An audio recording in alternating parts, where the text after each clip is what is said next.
Napakaigsi ng buhay dito sa mundo na dapat ang mga tao ay talagang mapayapa, tahimik, at ang pamilya laging gusto mong uwian. Pero may mga tao naman na ang gusto takasan ng pamilya nila dahil kuminsan dalang-dala, hirap na hirap sa pakikitungo. Part ng atin pong serye ng pag-aaral ng How to Have Peace in the Family. Ang ating pag-aaral ngayong gabi, pinamagatan nating Stop Abusing Family Members. Salamat Panginoon dahil kami maaaring tumunghay sa iyong salita at humango ng mga pwede namin gawing pamantayan sa buhay. We thank you, Father, that because of your word, we can have standards by which we can live and we will interact with people, especially our family members. Turuan niyo po kami ngayon para makita namin ang aming papel sa aming pamilya at makita namin, Panginoon, kung paano kami magiging instrumento mo na lalong maging pagpapala sa aming mga pamilya. Forgive us our sins, cleanse us all from our unrighteousness, O God. Enable us to see your face, to hold your hand, to hear your voice, and to obey you. Forgive us our sins, cleanse us, teach us, O God. Bigyan niyo ng kapayapaan ang aming puso. We commit everything to you right now. Ang aming mga puso, ang lahat ng mga tumutulong upang ang gawain ngayon ay matupad. At higit dyan, Panginoon, sinusuko namin sa aming emosyon. Maging ang aming katawan, palakasin niyo po, pasiglahin niyo kami. At alisin niyo ang aming mga alalahanin, ang mga pinoproblema sa buhay, para mabigyan namin kayo ng pansin na walang kaagaw. We like to give you undivided attention, so we ask you, Father, to be the speaker. Kayong maging mangangaral namin, Panginoon. Gamitin niyo lang ang lingkod niyo na instrumento, pero kayong gusto naming marinig. We reject and rebuke all work of evil, both evil men and evil spirit in our midst. And we welcome the presence of Holy Spirit. Guide us unto greater godliness. Father, we thank you, we honor you, we celebrate your love. In the name of Jesus, your Son, our Lord and Savior. Amen. How to have peace in the family. And one of that is to stop abusing. Stop verbal abuse. Maraming beses na nangyayari yan sa mga pamilya. Grabe ang pag-aabuso ng mga kapatid sa mga nakakabata o kaya yung mas may pera o may kapangyarihan kaysa dun sa mga mas konti ang pera o yung mismong tatay inaabuso ang nanay. Proverbs 12:18, reckless words pierce like a sword, but the tongue of the wise brings healing. Pagka ang mga salita ay hindi maingat, pagka ang mga binibitawan natin mga pananalita ay nakakasakit, dinaramdam at natatandaan ng mga miyembro ng ating pamilya ng napakatagal. Kailangan maingat tayo sa pagsasalita dahil oras na nakapanakit na tayo, kahit mag-sorry ka pa at kahit patawarin ka pa, hindi naman talaga lubos na nalilimot. Colossians 3:19, a husband must love his wife and not abuse her. So, husband and wife relationship is the highest one. Kaya ito ang ating piniling gawing example. Napakabanal ng pagsasama ng isang lalaki at babaeng mag-asawa at ang binibilin sa lalaki ay huwag maging marahas. And because that is the example of the best relationship of human beings, this example applies to all relationships.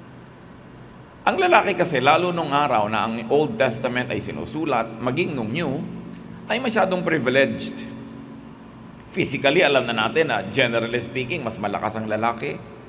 Pagkatapos ng araw pa, siya ang may hanap buhay, siya ang may rank, siya ang kinikilala, siya ang merong legal personality. Kaya ang bilin, do not be harsh with your wife. Hindi ginagamit ang lakas sa pamilya para mangapi, para mangkawawa. We should stop abusing family members, and not only verbal, but we must stop physical abuse. Luke 12:45-46, but suppose the servant says to himself, my master is taking a long time in coming, and he then begins to beat the men servants and maid servants, and to eat and drink and get drunk. The master of that servant will come on a day when he does not expect him, and at an hour he is not aware of. He will cut him to pieces and assign him a place with the unbelievers. Yung example na ibinigay sa atin is servant pa lang na umaabuso sa hindi naman niya kaano-ano, kapwa lang niya servant, ipaparusahan. Yun pa bang tatay na umaabuso sa anak? Husband na umaabuso sa wife or wife who abuses the husband dahil may ganun din. Yun pa kaya na kuya na nangaabuso ng mga kapatid o ate na ginagawa yun. Malaki ang pananagutan natin not to abuse. Ang ipinapahiram sa ating kapangyarihan ng Diyos ay malinaw na pahiram, hindi sa atin.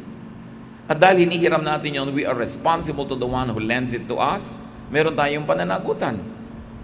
Iginagalang ang dangal ng kapwa. That's why you don't abuse them verbally and you don't abuse them physically.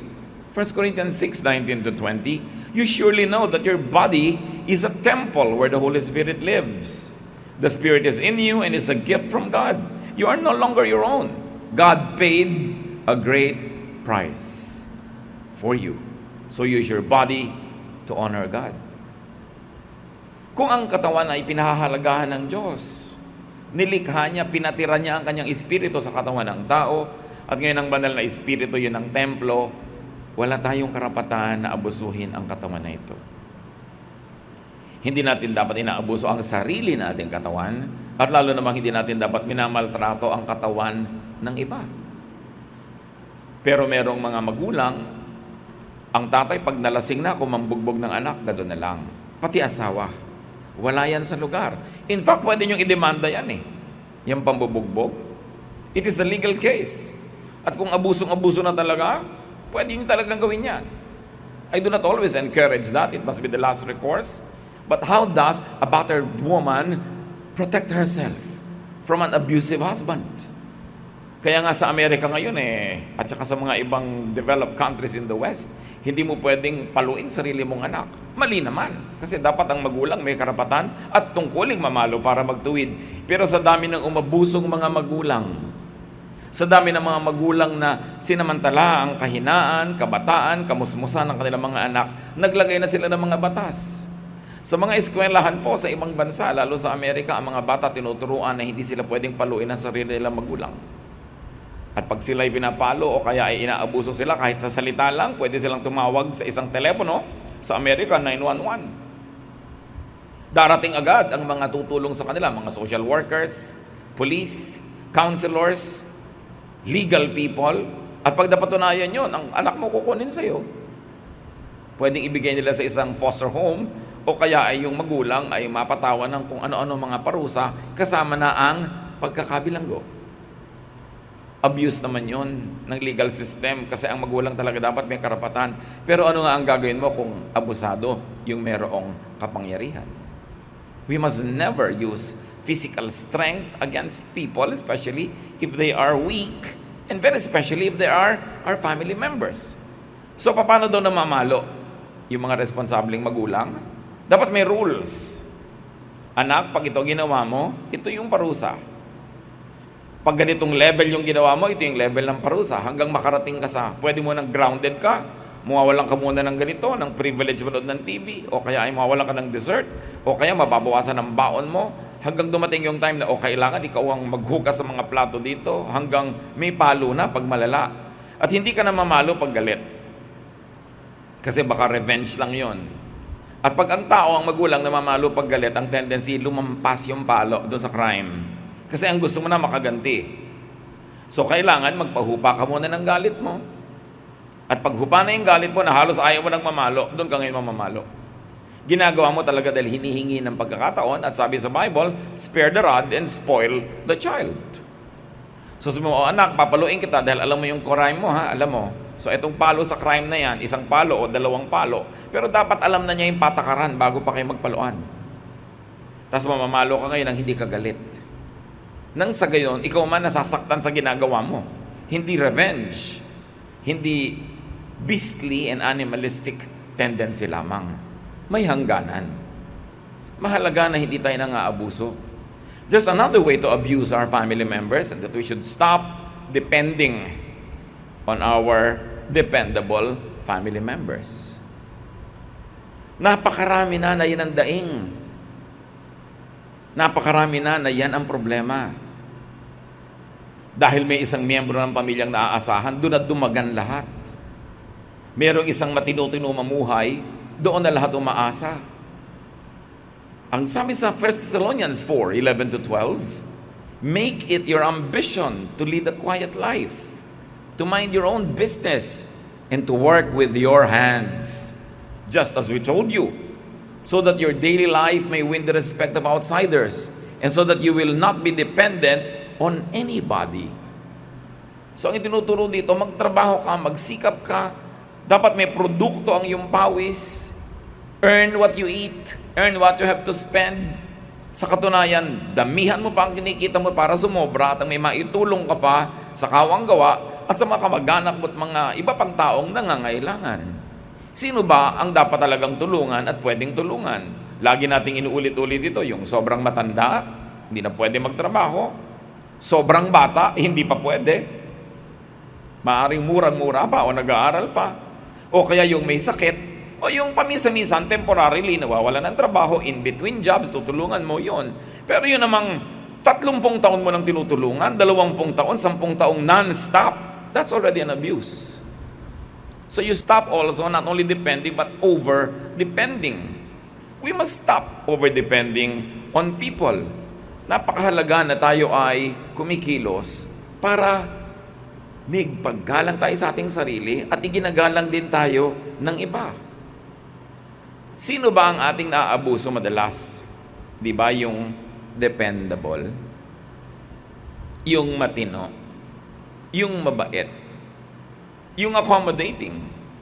And you know what's wrong with that? Because you punish people for being good. And then you reward others for not being good.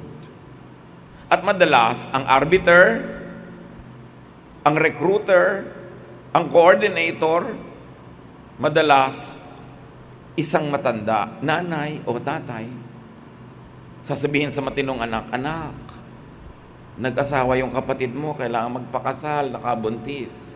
So ano po, akong gagastos? Oo nga, ikaw naman na may kita eh.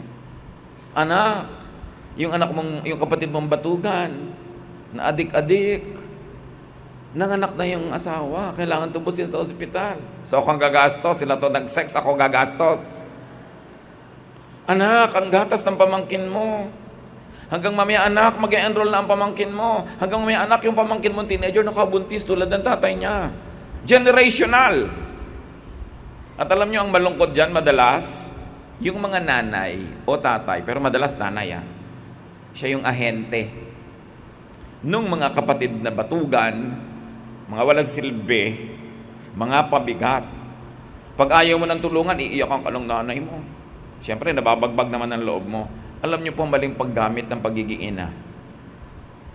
Kung meron kayong dapat paggamitan na influence nyo, yung batugan, yung hindi nagtatrabaho, yun ang inyong gamitan na inyong lakas para siya magtino.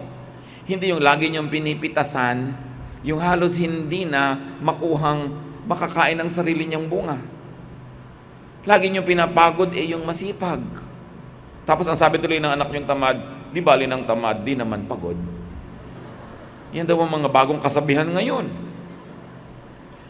Ayaw ng Panginoon ng ganyan. Hindi yan makatarungan. It must stop. Pero ang tanong, paano mo naman titiisin ng kapatid mo? Ganyan na nga po kaya nga yan abusado kasi hindi natin tinitiis. Kasi alam niya na kahit anong mangyari, hindi siya magugutom dahil papakainin natin siya. At dahil dyan sa sobra natin pagsalo sa mga irresponsable, sa mga tamad, sa mga batugan, hindi na sila nagsisikap. Tapos ganun yung makikita ng mga lumalaking bata. Kaya generation to generation, ang mga pamilya ang nagtataguyod lang yung konting matitino. We must stop these abuses. We must stop the many unwelcome borrowing. Yung kuya, pahiram naman dyan. Ganito, kuya naman dyan. Tapos kadalasan naman sa mga nangihiram na kamag-anak, hindi marunong magbayad. Pag may kailangan, tandang-tanda niya, ikaw. Pero pag bayaran na, nalilimutan ka na. Nagiging complicated ngayon pag may kanya ng asawa. Kasi kahit si kuya, nalilimutan na yung utang ng kapatid, yung asawa, hoy, may utang pa yung kapatid mo sa'yo, di ba? Kailangan na ng mga bata. Sabi naman ni Mrs., no? Siyempre, yung mga bata naman niya, ambalan niya. Kaya nahahati tuloy itong si Mister. Psalm 37:21, The wicked borrow and do not repay. So it is classified as wickedness to borrow and not pay. Ephesians 4:28, anyone who has been stealing must steal no longer, but must work, doing something useful with their own hands, that they may have something to share with those in need. Magbayad, magtrabaho, magsikap, kumita ng sobra para meron pang maipamigay. Ang tunay na success, yung naiahon mo ang iyong sarili mula sa tagatanggap, tagahingi, tagautang sa level 1, hindi ka na kailangan manghingi, hindi ka na kailangan mangutang kasi self-sufficient ka na. And then level 2, kumikita ka ng sobra o kahit hindi man sobrang-sobra, nakakapagtiis ka na at nakakapagtiyaga para makapagbigay ka naman. Na-reverse mula sa tagatanggap hanggang tagabigay. Dapat yung sobrang pangungutang at mga hiram-hiraman, tinitigilan kasi yan ang nagiging bunga ng walang katapusang tuusan, samaan ng loob. Kaya tuloy sa mga family reunion, ayaw nang umattend nung medyo may kaya-kaya. Ayaw nang umattend nung medyo may nangyari sa buhay niya. Dahil pag nakita ng mga kamag-anak niya, maganda yung damit niya, may kotse siya, hindi naman nila alam, hulugan eh. Diba? May bahay siya sa kung saang village, hindi nila alam, utang din yun sa bangko. Hindi ka na nila tatantanan ng utang. Lagi kang number 1 sa listahan ng mga nangangailangan ng panggastos pang nag-a-apply abroad. Lagi ka na lang number 1 sa may mga nagkakasakit. Hindi naman nauubos yung nagkakasakit. Lagi ka na lang nagdurusa dahil nagtagumpay ka sa buhay. Ngayon mga kapatid, hindi natin sinasabing huwag tayong tumulong.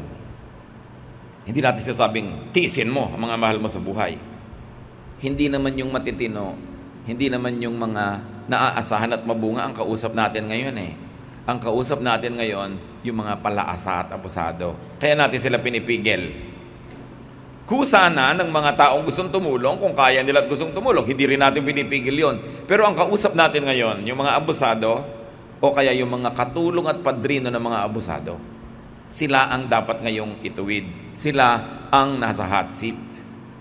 So kailangan ang tao magpakatino para hindi lang siya gumraduate from asking, magiging giver pa siya.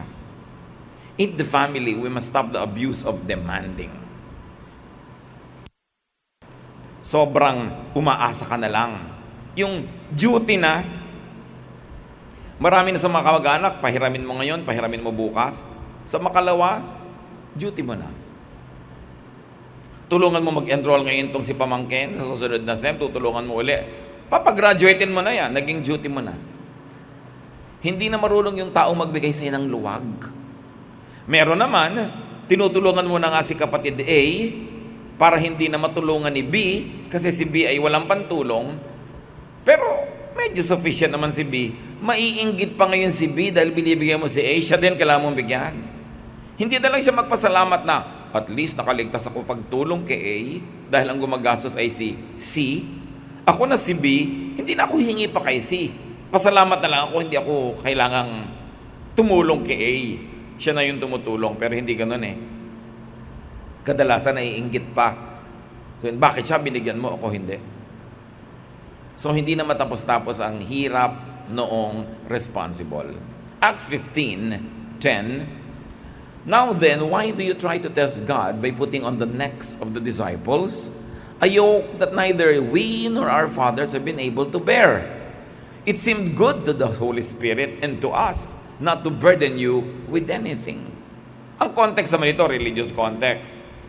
Pinapatawan ng mga Jewish believers, yung mga Gentile people who have become Christians, pinipilit nilang pasanin yung mga tradisyon ng mga Jews at magpakahudyo rin. At sabi nila, bakit natin sila kailangan pabigatan?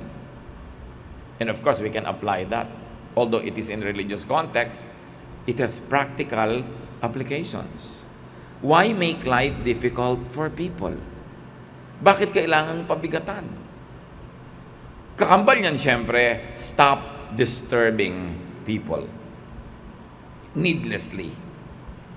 Lahat ng pinag-uusapan natin dito mga kapatid, yung abuso na, yung sobra na. Pero kung talaga nangangailangan ka, pwede ka naman siyempre mag-abala ng kapatid, ng hipag, ng pamangkin, ng nanay, ng tatay, ng anak.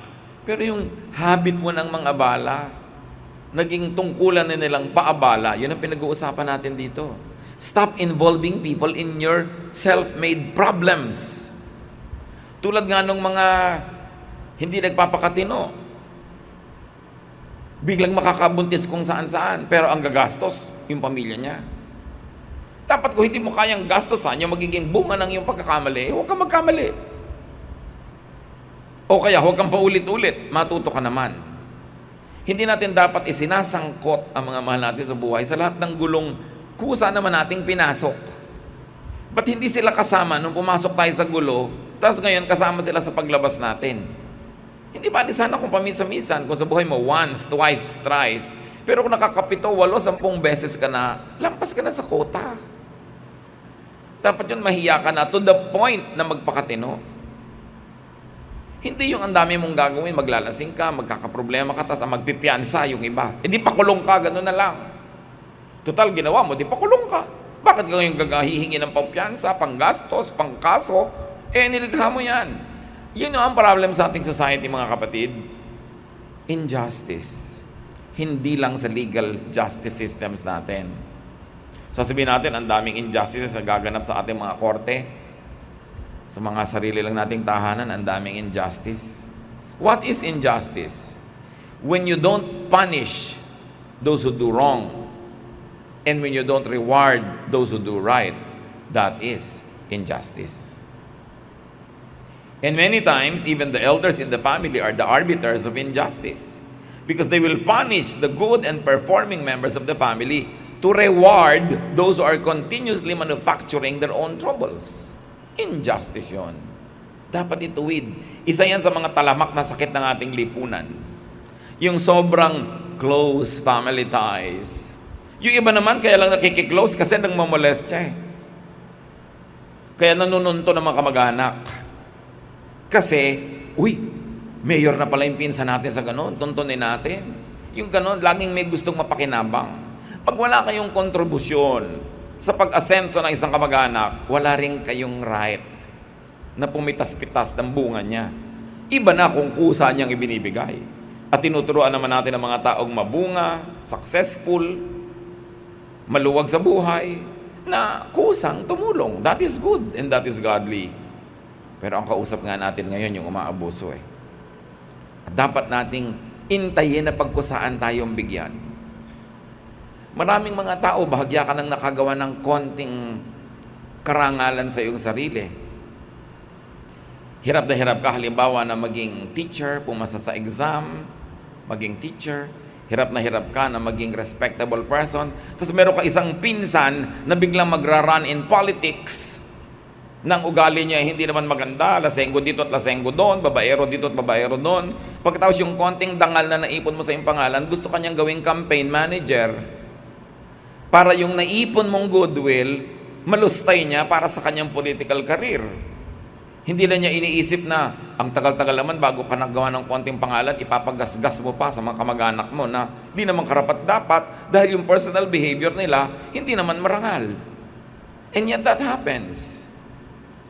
Gaano karaming mga nakita ko na antitinong mga babaeng teacher, talagang pinipilit nilang maging kagalang-galang at kagalang-galang naman. Pero eto na si asawa, malalaseng. Nag-aantay sa gate ng school. Halos bugbugin yung asawa doon sa gate sa harap ng mga estudyante at co-teachers. Gaano karaming matitinong mga anak yung uutusan bigla ng nanay na binggogera, no? Mga nanay na walang ginawa kundi magmadyong at maglustay. Uutusan yung matinong anak, pumunta ka doon, mangutang ka, pumunta ka sa tindahan, mangutang ka. Hiyang-hiya na yung bata, wala nang mukhang maipakita. Para lang mapagbigyan yung utos ng nanay. Gaano karami nating beses inilalagay sa alanganin ng mga kamag-anak nating matitino. Tapos mukha nila yung nagagasgas, reputasyon nila yung nasisira, sila yung nagiging garantor, sila yung nagbabayad sa mga utang na tinatakbuhan natin. It is not godly to make that happen, and it is not godly to allow it to continue happening. Kailangan talaga natin magkaroon ng, sabi ni Marcos, bagong lipunan. It's true. Kaya mahirap umasenso ang Pilipinas, hindi lang dahil meron tayong 28 bulkan na active, hindi lang dahil dinadalaw tayo ng mahigit 30 bagyo every year, kundi kasi binubulkan, nilalahat at binabagyo tayo ng mga kamag-anak. na hindi ka pa nakakabangon, hinihila ka na. Dapat yang magwakas. Everybody must be taught to be responsible. We must stop demanding other people to right our wrongs at their expense, to pay for our debts, to clean up after us in our messy lifestyle. We must give people the space and the time to develop themselves. So stop disturbing. It is important, 1 Timothy 5:13, besides they get into the habit of being idle and going about from house to house, and not only do they become idlers, but also gossips and busybodies, saying things they ought not to. Yan ang nangyayari. Importante na tayo ay nagbibigay ng space sa ating mga kamag-anak at hindi natin sila laging minomolestya. We must stop demanding and we must stop disturbing people. We must stop all the unwelcome advances. It's important. 1 Corinthians 8:13, therefore, if what I eat causes my brother or sister to fall into sin, I will never eat meat again, so I will not cause them to fall. So kung yun lang daw kinakain natin, nakakapagpatisod sa kapwa natin, huwag na lang tayong kumain ng particular thing na nakakatisod sa kanila. Again, it's a religious issue. But in practical life, kung yung ginagawa natin nagiging abala para umasenso ang ating mga kamag-anak, para magkaroon sila ng katahimikan, dapat baguhin. Marami sa atin, if not all, hindi tayo itong tinutukoy. Pero maaaring tayo yung nagkukonsinti nito. Pumapayag tayong nagaganap ito na naaabuso yung mga mababait at mabubuting members ng ating family. Dahil may mga abusero na lumalampas na. So stop encroaching on people's spaces. For instance, Deuteronomy 27:17, cursed is anyone who moves their neighbor's boundary stone. Sumpain daw ang sino man na nag-uurong ng muhon o kaya ay bakod ng kapitbahay. Ano lang ang itinuturo dito? Yung sayo, yung sa kapitbahay mo. Huwag mong angkinin ang hindi sa'yo. Huwag mong gastusin ang hindi mo kinita. Huwag mong guluhin yung taong gustong tumahimik. Don't invade the person's private space. Luke 9:4-5, whatever house you enter, stay there until you leave the town. Sabi ng Panginoong Hesus sa kanyang mga disciples. If people do not welcome you, shake the dust off your feet when you leave their town as a testimony against them. There are many meanings of this message, but one is, kung hindi ka welcome, di huwag kang tumuloy. Kung ayaw kang papasukin, balik. Huwag kang magpilit. So bakit tayo mamimilit ng ating kapwa kung alam nating mahirap sa kanila o labag sa kanilang kalooban? Huwag nating sakupin yung kanilang private space at huwag din nating sasakupin yung kanilang private time. Don't encroach on time. Proverbs 27:14, if a man loudly blesses his neighbor in the morning or early in the morning, it will be taken as a curse. Blessing na nga eh. Pero pag ang ingay-ingay mo daw, bine-bless mo yung neighbor mo, umagang-umaga, tulog pa siya, para nang sumpay ang blessing mo. In other words, tulog pa siya, hayaan mo siya matulog. Ang daming guilty niyan sa mga pamilya, ha? Darating gabing-gabi na, galing sa galaan, magbukas lang at magsara ng pinto ang lakas. Bubuksan pa lahat ang ilaw. Magbubungkal pa sa kusina, naglaglagan na lahat ang kutsara. Dapat pag dumadating ka at may tulog, para kang pusa sa pagkilos. Dapat siguro ang mga tao pag-aralin ng Kung Fu. Kasi nakakapaglakad ka dyan ng dahan-dahan no? Na minsan nga may papel na nilalakaran, hindi napipilas. Pero merong darating ng maagang maaga, magigising yung mga tulog pa. Dapat meron tayong paggalang sa ating kapwa at sa oras nila. Oras ba ng pag-aaral ito ng bata? So ba ng pag-uutusan? Oras ba halimbawa ng pamamahinga ni Mrs.? Pahinganan niya yun. Huwag mo na siyang pag-asahan pa ng mga babangon pa para sa'yo. Dapat ginagalang natin yung oras ng kapwa. For everything there is season, and a time for every matter under heaven. Napakahalaga na iginagalang natin yung oras ng kapwa. Oras ng pahinga niya, oras ng tulog, o oras ng saya. Nagsasaya siya. Eto ka na naman ngayon, may ibubunton kang problema sa kanya. Paminsan-minsan lang siyang matawa, minsan sumaya. Kung hindi naman emergency yung problema mo, pwede mo na ipaghitay ng bukas, ng makalawa, para sumaya naman siya. Paggalang sa ating kapwa. 1 Timothy 1:4, warn them to stop wasting their time, and especially also the time of others. Don't waste time. Yung mga iba pa, ugali ito ng maraming babae. Nagtatrabaho si lalaki, text ng text. Inaabala. At kung nakadestino sa malayo-layo, umuwi ka ngayong gabi, nangungulila ako sa'yo. Ano? Nagtatrabaho, pinapauwi mo. Eh, syempre, sinabi mo nangungulila ka, biglang nangulila na rin. Iiwan ngayon si trabaho, iiwan yung duty o kung ano-ano. Mamaya, natanggal na yun sa trabaho, pareho kayong dilat, pareho kayong gutom. Dapat yung nagtatrabaho, hindi inaabala. Marami pa dyan mga nanay-nanay, may lagnat ang anak, ang asawa nasa Saudi, ite-text pa, ang taas ng lagnat ni Junior. Huwag nyo na siyang abalahin, kasi hindi naman siya yung doktor. Alam niyo yung malayo kayo, tapos mag-aalala kayo, wala naman kayong magawa. Ang hirap nun, mas doble ang hirap nun kesa dun sa nandito't kapiling ng may sakit. So kung matino kang babae, hindi naman nag-aagaw buhay yung anak mo, lagnat lang, may beke lang, kung may beke pa ngayon. Di ba? Lagyan mo ng tina. Masakit ang ngipit, idikit mo sa plato. Kung wala kayong yelo, mga gamot ng araw, di ba? Ganun. Gumawa ka ng paraan, pero yung nagtatrabaho malayo, guguluhin mo pa, unfair.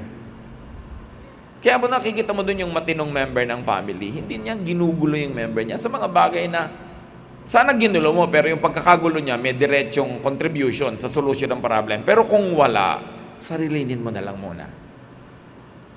Respect the space, respect the distance, respect the time. Ang dami pa niyan, pero ang underline lang niyan, stop abusing. Do not teach. Do not model. Do not tolerate abusive behavior. Yung mga bata, kaya paglaki abusive kasi yun ang nakitang ugali ng magulang o ng kapatid. So dapat ngayon mga kapatid, ang iniisip na natin yung next generation. Mga tatay, pinapanood kayo ng mga anak nyo. Show responsive and responsibility. Being responsive and being responsible, yan ang pinakaganda nyong maipamana. Hindi yung nakikita nila na tunganga ka, wala ka namang ginagawa, yung asawa mong galing sa trabaho, siya pa yung magtitimpla ng kape. Eh, isang taong ka lang jobless. Siguro naman dapat ikaw na yung magtimpla. Konsiderasyon kay babaeng kumikilos. Dapat di tayo nag-a-abuse. Tapos yung role ng babae at lalaki, yung babae ang nag-aabot ng kape, nagtitimpla, eto si medyas, eto si tuwalya, nakalinya lahat. Uso lang yun nung araw na ang babae full-time housewife. Pero pag ang asawa niyong babae, nagtatrabaho rin tulad yun sa labas ng bahay, dapat share na kayo ng trabaho sa loob. Isipin naman yung babae, kawawa naman. Tulog pa si Mr. gising na yan dahil nagluluto. Tsaka hindi yun, paplansyahin pa niya yung sinampay niya kagabi o pinatuyo niya sa electric fan. Diba? Pagkatapos maghahain o kakain ngayon si lalaki, magliligpit pa si babae, pero si lalaki, alis na. O pareho silang papasok. O pareho ngayon silang uuwi mamaya, si babae dadaan pa sa supermarket o sa talipapa. Maghihinain pa ng isda, magluluto pa ng hapunan, habang si lalaki nanonood ng TV, hindi pa ba luto? Hindi pa, kasi hindi ka tumutulong eh. No? Pagkatapos maghahain ngayon si babae habang nagbababad ng damit sa palangganan niya. Dahil mamaya kukusot-kusotin pa niya yun di ba? Pagkatapos ngayon pinakain na si lalaki, magliligpit si babae, nakahiga na si lalaki, darling, may isa ka pang duty sa akin. Di ba? Naligo ka na ba? Ang gusto pa niya, amoy sabon ka. Siyempre, by then, amoy suka ka na nun dahil pagod na pagod ka na. Be fair. Kung naka full time sa bahay, dapat pa rin ang tulungan dahil alam nyo, yung mga detail ng housework, mas mahirap gawin kaysa sa isang bagay na ginagawa mo lang sa job description mo sa office. Kaya nga marami nagre-reklamo, sasabihin pa ng lalaki, sinusuplayan kita, pinapakain kita. O sige, huwag mo akong supplyan, huwag akong pakainin. Sisingilan na lang kita sa lahat ng trabaho ko dito sa bahay. Nag-repair ako kanina ng mga gripo, tubero fee. Diba? Sinundo ko yung mga anak mo, yaya fee. Diba? Naglaba ako, labada fee. Nagbayad ako ng kuryente, ng telepono, ng ganyan-ganyan. Administrative fee. Tapos ganyan, hihilata na ako, whore fee. Yun ang mahal. Diba? Sigurado kulang pa yung sweldo niya eh. Kaya huwag niyo sasabing dependent yung wife. Hindi dependent yung wife. Yung husband and wife, tulungan yan. Nagbabago na ang panahon. Wala na tayo sa kuweba. Wala na tayo sa dark ages. Dapat baguhin din ang habits. Para fair. Para mabait. Para lahat masaya. So Proverbs 19:18, correct your children before it's too late. If you don't punish them, you are destroying them. So kailangan ng bata tinutuwid, pinapakitaan ng magandang halimbawa. So help people to stop abusing. Inspire people to be self-reliant and fruitful. Let the family be happy. All members, especially the good members. Remember, stop punishing the good members and stop rewarding those that are not good. Ama namin, salamat sa mga paalala nyo. Kumisan, masakit marinig kung mga ganito mga salita, lalo kung kami yung tinatamaan. But that's your word, O God. It's like a double-edged sword that cuts through bone and through tissue. Teach us to value the wisdom in the Bible and teach us to apply them in our daily lives. Suriin niyo po kami ngayon. Kami ba yung inaabuso? Turuan niyo kami, Panginoon, na sa inyo kumuha ng lakas. Pagpalain niyo po yung mga inaabuso, Panginoon, na lalo pang maging mabunga para may matira naman sa kanila. At turuan niyo rin sila kung paano i-handle ang ganito mga situation. But above all, thank you that there are family members that are fruitful, that are productive, and are kind. Pinapasalamatan namin kayo sa ganong mga kamag-anak namin, kapatid, magulang, na mabunga, na pagkakatiwalaan, nasasandalan, na aasahan. I-bless niyo po, very especially, ang ganitong mga tao. Suriin niyo rin kami kung kami naman yung umaasa ng hindi naman dapat, kung kami umaabuso na, maging pagtutuwid sa amin, Panginoon, ng mga salitang ito. Turuan niyo po kaming magbago. Turuan niyo kaming gawin ang tama para ituwid ang aming mga buhay. Turuan niyo rin kaming gumanti, magsukli, magbalik ng mabubuti sa mga kamag-anak naming tumutulong sa amin. At kung kami naman, Panginoon, yung mga broker, kami yung lagi na lamang na humihimok doon sa mabuti, na magsakripisyo para doon sa hindi mabuti. Turuan niyo kami na maging fair. Na pag malasakitan namin yung mga matitinong member ng family namin, huwag lagi naming ipasubo, ipahamak, ipaabuso. Teach us to give balance. Lalong-lalo kung kami yung mga magulang o mga nakakatandang miyembro ng pamilya. Sino man kami sa mga ito, Panginoon, kayo pa rin ang nilalapitan namin para ituwid nyo kami, palakasin, pagpalain. Magbulay-bulay tayo mga kapatid. Let's bow before the Lord. Kung kayo yung blessed to be abundant and productive and responsible, thank. Pag-aaral ngayon, o kaya ay die another day. Huwag na lang today, another day. Die one day, but live every day. Keep in mind, death is God-ordained. Hebrews 9:27, people are destined to die once. So talagang destino, talagang takda na ang tao ay sumakabilang buhay. Ecclesiastes 3:1-2, there is a time for everything and a season for every activity under the heavens. For instance, a time to be born and a time to die.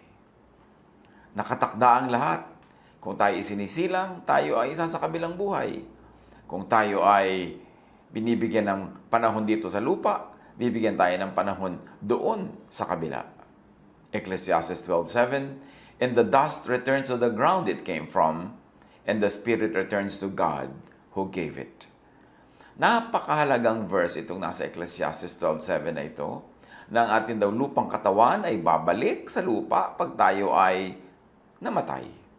At ang Espiritu naman na ipinahiram sa atin ng Diyos, ibinigay sa atin ng Diyos, ay babalik sa Kanya.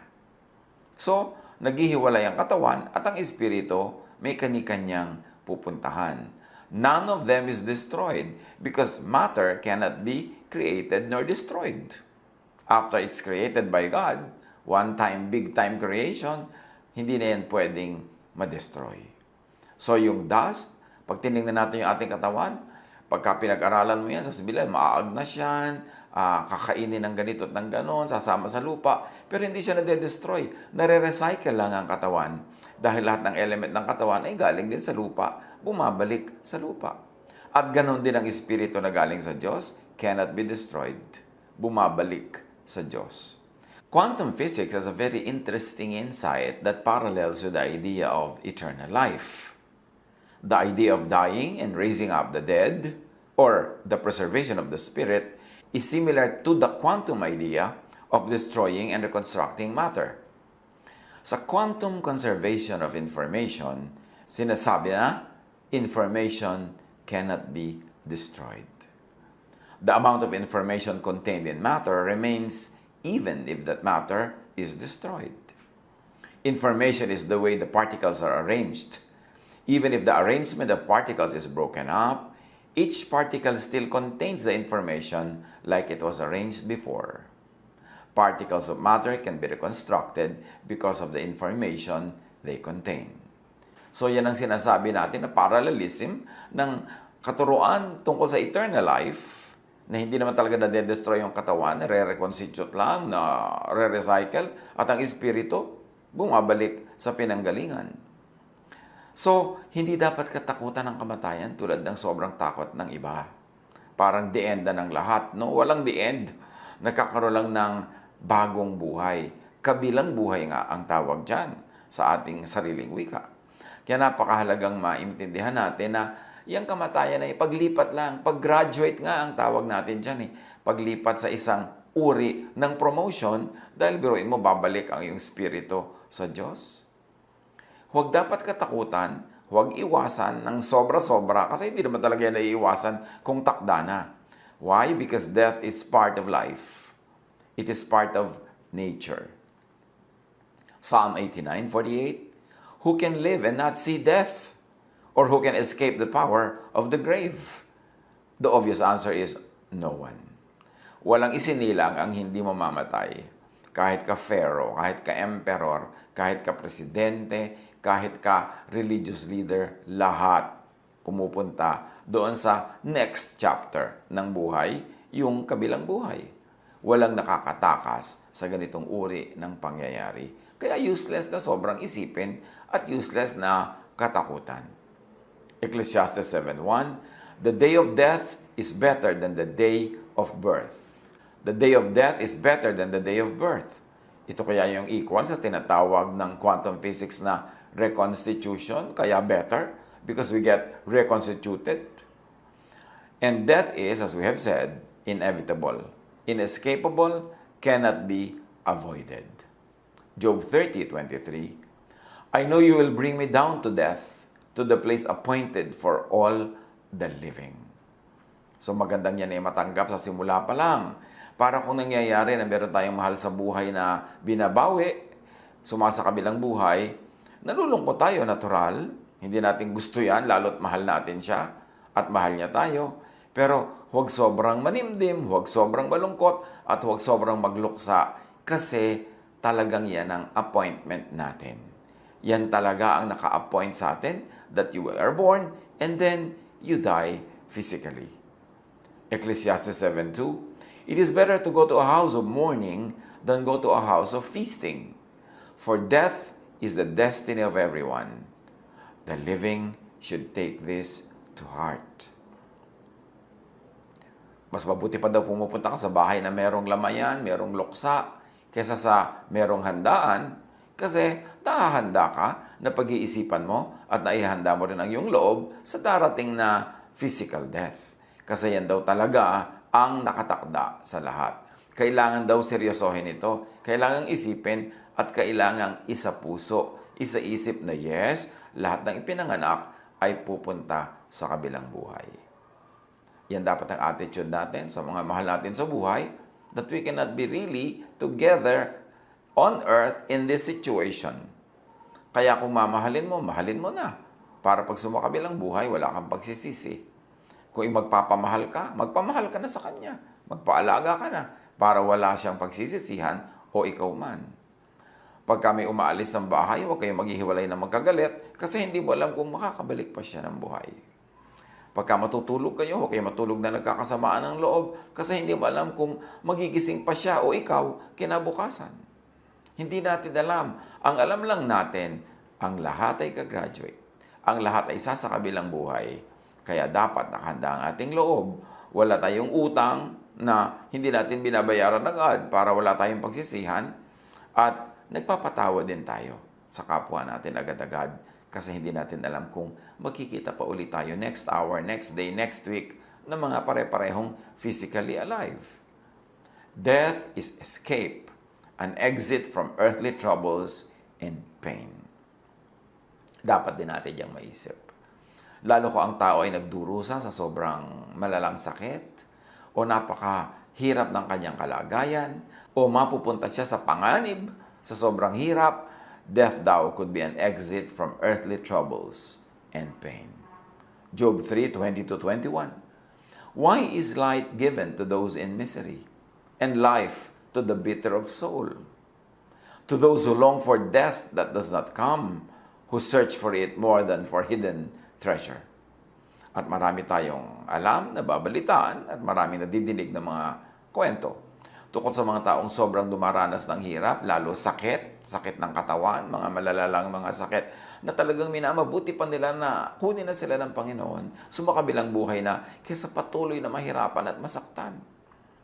At kung minsan, pati yung mga nag-aalaga, nagmamahal sa buhay, sa awa doon sa nahihirapan, sila man, nire-release na nila, pinapawala na nila yung tao para kung gusto nang kunin ng Panginoon Diyos ay walang resistance, walang mga negative feelings tayo, kundi you release unto God those who really suffer.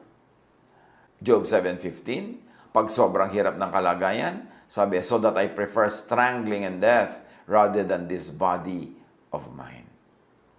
Dalangin natin na wala sa ating umabot sa ganun na sobrang nahihirapan, na mamatamisin pang sumakabilang buhay na lang. Pero kung dumarating yung sobrang hirap at ang talagang tunay na lang niyang exit from pain, from difficulty and hardship, yung sumakabilang buhay, that too should be a welcome development, a welcome exit. Kasi hindi naman talaga mamamatay yung tao completely. Naghihiwalay lang yung katawan at espiritu at pareho yun na magkakaroon na naman ng panibagong uri ng buhay.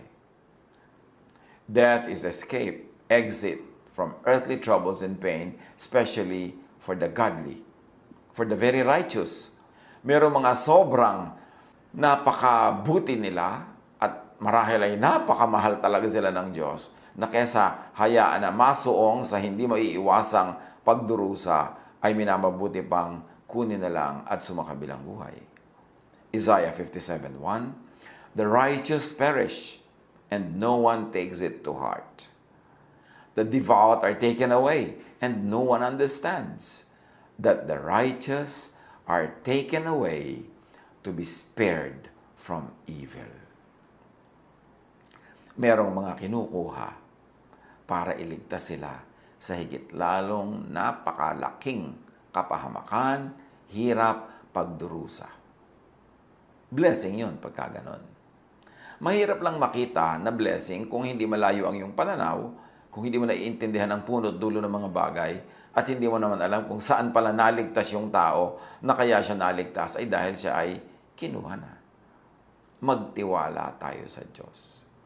Kung mahal natin ang ating kapwa, mahal natin ating sarili, higit lalo tayong mahal ng Diyos.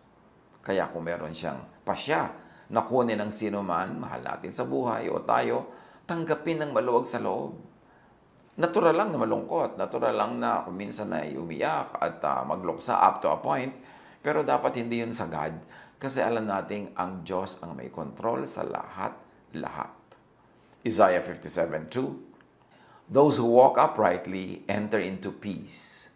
They find rest as they lie in death. So sa mga upright, sa mga matuwid, sa mga tamang-tamang mamuhay ayon sa kalooban ng Diyos, maaring isang uri ng napakalalim na kapahingahan yung sila ay sumakabilang buhay. Death is passage to eternal life. Kung ito lang naiintindihan ng lahat, dinidibdib, at hindi tayo nagpapadala sa pananakot ng relihiyon, dapat hindi ganun kalaki ang pag-iwas at takot natin sa kamatayan. John 11:25, Jesus said to her, I am the resurrection and the life. The one who believes in me will live, even though they die. So, pwedeng mamatay ang iyong katawan, pero ang iyong espiritu ay patuloy na mabubuhay kasi si Jesus ay nabuhay na muli at ang lahat ng nananalig sa Kanya ay magkakaroon ng buhay na walang hanggan. Ecclesiastes 12:7, and the dust returns to the ground it came from, and the spirit returns to God who gave it. Tulad ng binasa na natin kanina. Na ang espiritu sa oras ng kamatayan ay bumabalik sa Diyos. Hindi siya napapahamak, hindi siya nabubulid, hindi siya natatapon tulad ng panakot ng marami. Galing sa Diyos, natural babalik siya sa Diyos. Alangan naman yung galing sa Diyos ay mapatapon kung saan-saan na lamang. Pag-isipan natin yan. Pagbulay-bulayan. 2 Corinthians 5:8, we are confident, yes, well pleased, rather than to be absent from the body and to be present with the Lord. Napakalinaw ng sinasabi nitong 2 Corinthians 5:8. Pag absent ka na sa body, present ka na sa Lord. Pag lagot ng iyong hininga, pag iyong humiwalay na ang espiritu sa iyong katawan, nandun na siya sa Panginoon, yung espiritu mo, at yung katawan mo naman, babalik sa lupa. May tinatawag na quantum teleportation sa quantum physics. It is a process in which quantum information, like the exact state of an atom or a photon, can be transmitted, exactly in principle, from one location to another with the help of classical communication and quantum entanglement between the sending and the receiving location. The process is done by entangling the particles of one object from the sending location and then recreates the object in the receiving location. Since entanglement allows you to affect both parties by just affecting its pair, you can recreate the entangled object to another location where it will be teleported to. This process requires that the original object be destroyed from the initial location and simultaneously recreated in the desired location. Yan ang sinasabi ng quantum physics. Sana naintindihan natin. Kung hindi naman, hayain na. Ang sinasabi lang noon, ang equivalent in spirituality, it is like dying here and being alive sa kabilang buhay. Lumipat lang. At hindi pwedeng lumipat patungo ron kung hindi siya mawawala dito. So, kailangan mangyari ang kamatayan para magkaroon ng buhay sa kabilang buhay, ng buhay na walang hanggan. How do you face death? Or how do you die another day? Live every day. Die once, but live every day. Minsan lang naman namamatay ang tao eh. Pero dapat lahat ng araw na hindi siya namamatay, dapat siya'y mabuhay. Yung buhay na buhay at mag-enjoy sa buhay. Hindi yung buhay na buhay ka, ang iniisip mo, kamatayan. Ang laman ng utak mo, kamatayan. Ang kinakatakutan mo, kamatayan. Sayang yung araw na to para ka mabuhay kung inubos mo sa isyo ng kamatayan. So get and have a life. Mahalaga na buhay ka. Maranasan mong ma-enjoy ang mga kulay ng mundo, ang mga amoy ng mundo, lalo siyempre yung mababango.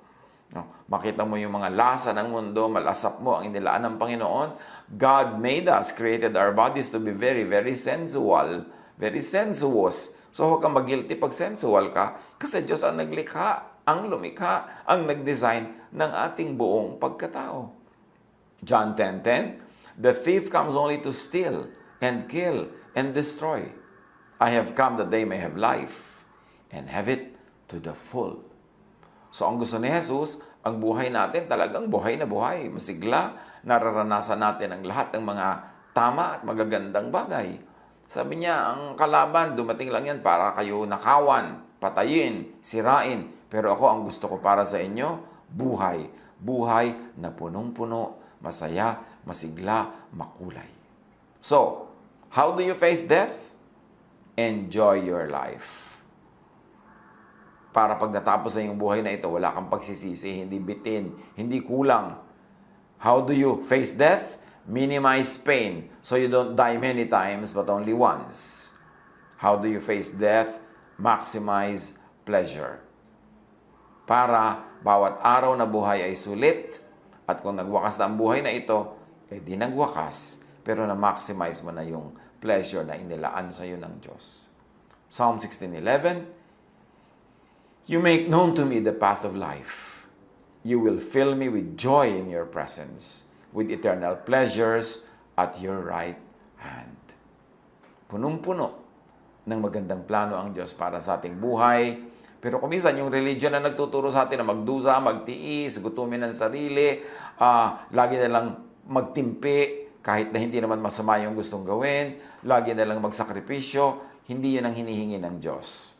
Minsan, religion lang ang humihingi nun. Pero ang kalooban ng Diyos para sa atin is to have a full, beautiful, meaningful life. That's the way to die, by living well. Because when you have lived well, then come death if it should come. Total, hindi naman niya naiiwasan at nakatakda sa lahat. Pero wala kang pagsisisi at pagsisisihan.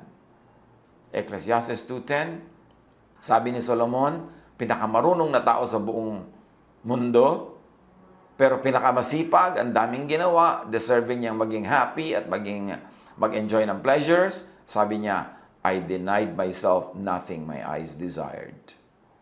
I refused my heart no pleasure. My heart took delight in all my labor, and this was the reward for my toil. Si Solomon, naubod ng sipag sa kanyang buhay, napakaraming project, napakaraming ginawa, napakatalino, ay nag-enjoy sa buhay. Ang matatalino, mag-e-enjoy sa buhay. Kasi ang buhay ay regalo ng Diyos at ang enjoyment ay kalooban ng Diyos. Sinabi na natin, maximize pleasure, minimize pain. How else do you face death? By having a good life. Do the most good. Yan din ang ibig sabihin ng good life. Hindi lang yung para sa sarili mo yung good, kundi para rin sa kapwa. Sa abot ng iyong makakaya, lagi kang gumagawa ng mabuti sa kapwa, lalo sa mga kawawa, sa mga maralita, sa mga api, sa mga gutom at uhaw, sa mga nagiginaw, sa mga kinakapos. Do the most good. That's how you face death. So that when death comes, you know that you have done the maximum good that you could do within your power. You will go and face your God. You will face your Maker with a very, very glad heart. Psalm 34:14, Turn from evil and do good. Seek peace and pursue it. So when you turn from evil and do good, when you seek peace, you are ready for death anytime. Galatians 6:9, Let us not become weary in doing good, for at the proper time we will reap a harvest if we do not give up. And that time could be earthly time or heavenly time. In any or in both cases, doing good will reap a very good harvest. And when you have done all this, you minimized pain, maximized pleasure, did the most good, and when you are called by God, then meet your Maker. Amos 4:12, prepare to meet your God. At yung pagpe-prepare na yan, hindi lang puro religious activity, religious sacrifice, kundi enjoyan mo ang buhay na ipinahiram sa'yo, magpa-enjoy ka rin sa kapwa, maging mabuti ka, at yan ang paghahanda mo to meet your God. Ipagsusulit mo na yung mga ibinigay niya sa'yo, sumulit, na parami mo, parang yung parable of the talents. Yung ibinigay sa'yo, tumubo, itinanim mo, namunga. So yung ibinigay sa'yo ng Diyos na talent, tumubo, namunga. Ang ibinigay sa'yo, pinahiram na oras, na-enjoy mo, na-enjoy ng iba, nakagawa ka ng maximum good, then you can meet your Maker anytime. And if I go and prepare a place for you, sabi ni Jesus, I will come back and take you to be with me so that you also will be where I am. So, nakahanda si Jesus na tayo tanggapin. Pagka nalagot ang ating hininga, instantly, nandun na tayo sa presence ng Diyos, what's the worry? Malulungkot lang yung mga naulila, yung mga naiwan dahil mamimiss yung pumunta sa kabilang buhay. Pero yung pumunta sa kabilang buhay, sa sarap ng kasama ang Panginoon, sa ligaya sa kabilang buhay, siguro hindi niya mamimiss yung earthly life kung saan napakaraming problema at napakaraming misery. So, ang totoo nun, kung nalulungkot tayo pag merong sumakabilang buhay, nalulungkot tayo para sa ating sarili, hindi para sa Kanya.